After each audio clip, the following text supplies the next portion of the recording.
मध्य प्रदेश के छिंदवाड़ा में kidney fail होने से 9 बच्चों की मौत से हड़कंप मच गया था।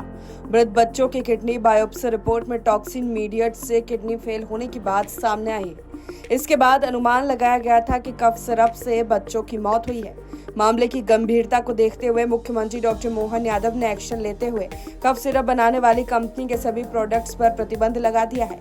दरअसल तमिलनाडु सरकार से इस पर जांच के लिए आग्रह किया गया था। रिपोर्ट सामने आने के बाद ये एक्शन लिया गया।